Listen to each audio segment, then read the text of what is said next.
Assalamualaikum warahmatullahi wabarakatuh. Dalam kesempatan yang baik ini, saya akan menyampaikan presentasi ujian akhir semester Pendidikan Kewarganegaraan. Saya adalah Muhammad Ibnu Khaldun Rahmatullah, NIM 2301011010017 dari Prodi S1 Akuntansi Universitas Siber Asia. Mengapa pendidikan kewarganegaraan penting untuk mahasiswa di perguruan tinggi? Yang pertama adalah untuk membangun kesadaran akan hak dan kewajiban sebagai warga negara. Karena pendidikan kewarganegaraan membantu mahasiswa memahami hak dan kewajiban mereka sebagai warga negara, dengan pemahaman ini mereka akan lebih siap dalam menjalankan peran mereka dalam masyarakat dan negara. Yang kedua, menumbuhkan rasa cinta tanah air dan nasionalisme. Melalui pendidikan kewarganegaraan, mahasiswa diajarkan untuk menghargai sejarah bangsa, budaya, serta nilai-nilai luhur yang terkandung dalam Pancasila dan Undang-Undang Dasar 1945. Yang ketiga, pengembangan keterampilan sosial dan etika. Pendidikan kewarganegaraan mengajarkan mahasiswa untuk hidup dalam masyarakat yang demokratis dan pluralistik. Yang keempat, meningkatkan keterlibatan dalam proses demokrasi. Pendidikan kewarganegaraan memberikan pemahaman mengenai sistem pemerintahan yang ada di negara, mekanisme demokrasi, dan pentingnya partisipasi aktif dalam pemilu atau kegiatan politik lainnya. Yang kelima, mempersiapkan mahasiswa menjadi pemimpin masa depan. Yang keenam, pendidikan untuk menangani isu sosial dan global. Yang ketujuh, mengembangkan kritis dan reflektif terhadap isu-isu sosial. Pendidikan kewarganegaraan mendorong mahasiswa untuk berpikir kritis terhadap isu sosial, ekonomi, dan politik yang ada.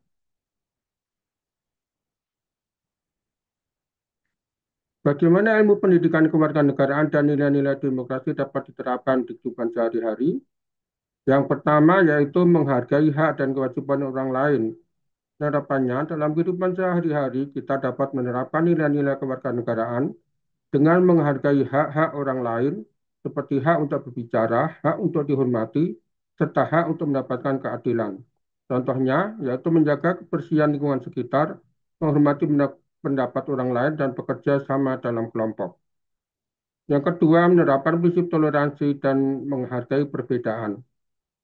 Penerapannya, salah satu nilai demokrasi yang paling penting adalah penghargaan terhadap perbedaan.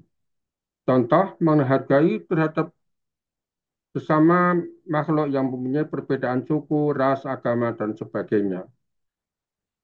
Yang ketiga, berpartisipasi dalam proses demokrasi. Penerapannya, sebagai warga negara yang baik, kita seharusnya aktif berpartisipasi dalam berbagai proses demokrasi, baik itu dalam memilih pemimpin, memberikan suara dalam pemilu, atau terlibat dalam mengambil keputusan di tingkat lokal atau nasional. Contohnya, menggunakan hak suara dalam pemilu, terlibat dalam diskusi publik, atau mengikuti musyawarah dan mufakat dalam mengambil keputusan komunitas. Yang keempat, menjaga kejujuran dan keadilan. Contoh, menjaga integritas dalam pekerjaan atau studi, tidak melakukan kecurangan, dan sebagainya. Yang kelima, menghargai proses musyawarah dan mufakat.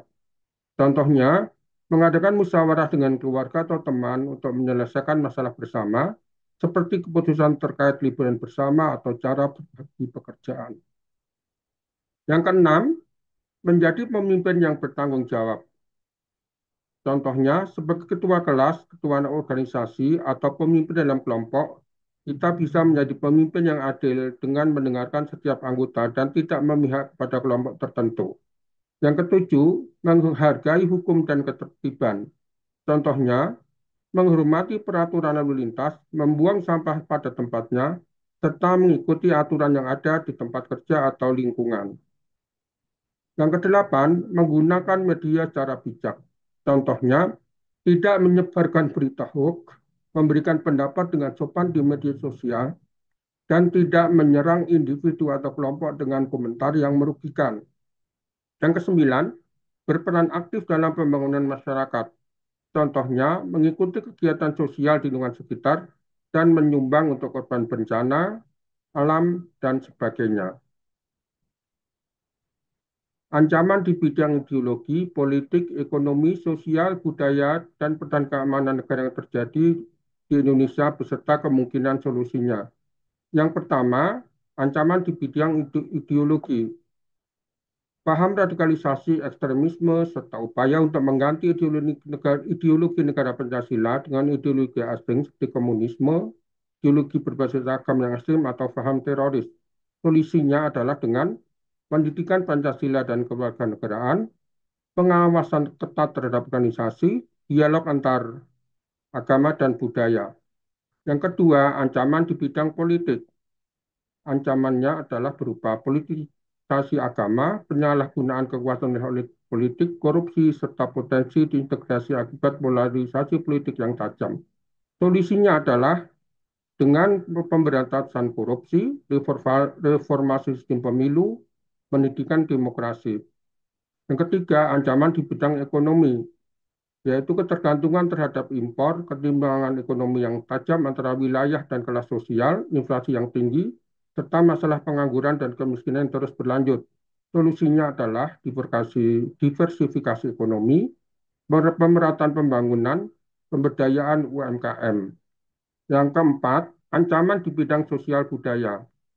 Pengaruh budaya asing yang merusak jati diri bangsa, penyalahgunaan media sosial untuk menyebarkan informasi yang salah, serta erosi nilai-nilai moral dan sosial dalam kehidupan bermasyarakat. Solusinya adalah dengan pendidikan karakter, pengawasan media sosial, dan pelestarian budaya lokal. Ancaman di bidang pertahanan keamanan. Ancamannya adalah ancaman terorisme, ancaman fisik dari negara atau kelompok asing, konflik horizontal dalam negeri, serta tantangan dalam menjaga keamanan siber dan dunia maya. Solusinya adalah meningkatkan kapasitas militer dan kepolisian, keamanan siber, resolusi konflik. Demikian presentasi dari saya. Terima kasih. Assalamualaikum warahmatullahi wabarakatuh.